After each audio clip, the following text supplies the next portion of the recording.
Buveur très illustre, et vous, Vérolais très précieux, car c'est à vous, non aux autres, que je dédie mes écrits. Alcibiade, dans un dialogue intitulé Le banquet, faisait l'éloge de son précepteur Socrate, sans conteste le prince des philosophes, déclare entre autres choses qu'il est semblable aux silènes. Les silènes étaient jadis de petites boîtes, comme celles que nous voyons à présent dans les boutiques des apothicaires, sur lesquelles étaient peintes des figures drôles et frivoles. Harpies, satyres, oisons bridées, lièvres cornus, cannes battées, boucs volants, cerfs attelés, et autres figures contrefaites à plaisir pour inciter les gens à rire. Mais à l'intérieur, on conservait les drogues fines, comme le baume, l'ambre gris, la môme, la civette, les pierreries et autres choses de prix. Alcibiade disait que Socrate leur était semblable, parce qu'à le voir du dehors et à l'évaluer par l'aspect extérieur, vous n'en auriez pas donné une pelure d'oignon. Tant il était laid de corps et d'un maintien ridicule, le nez pointu, le regard d'un taureau, le visage d'un fou, le comportement simple, les vêtements d'un paysan, de conditions modestes, malheureux avec les femmes, inapte à toute fonction dans l'État. Et toujours riant, trinquant avec chacun, toujours se moquant, toujours cachant son divin savoir.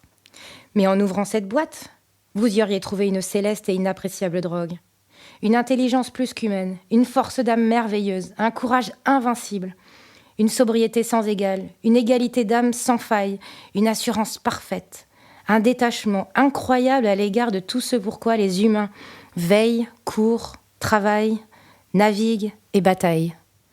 À quoi tend, à votre avis, ce prélude des coups d'essai ? C'est que vous, mes bons disciples, et quelques autres fous oisifs, en lisant les joyeux titres de quelques livres de votre invention, comme Gargantua, Pantagruel, Fesses peintes, La dignité des braguettes, Des pois au lard avec commentaires, etc., etc. Vous pensez trop facilement qu'on n'y traite que de moqueries, folâtries et joyeux mensonges, puisque l'enseigne extérieure est, sans chercher plus loin, habituellement reçue comme moquerie et plaisanterie. Mais il ne faut pas considérer si légèrement les œuvres des hommes.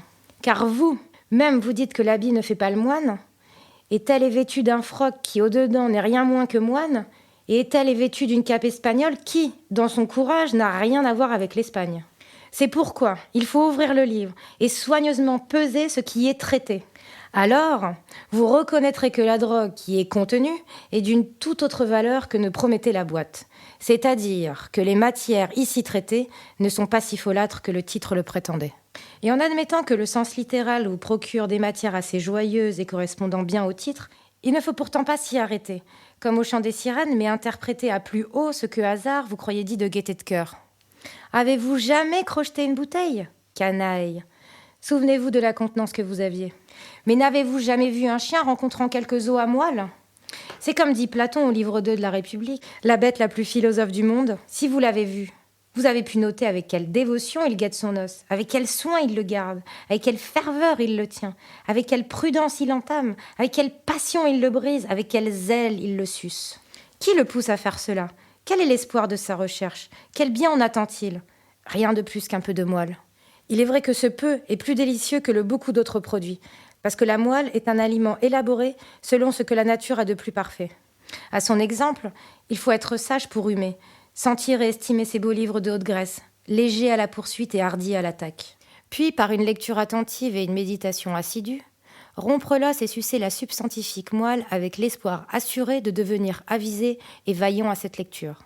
Car vous y trouverez une bien autre saveur et une doctrine plus profonde, que vous révélera de très hauts sacrements et mystères horrifiques, tant sur notre religion que sur l'état de la cité et la gestion des affaires.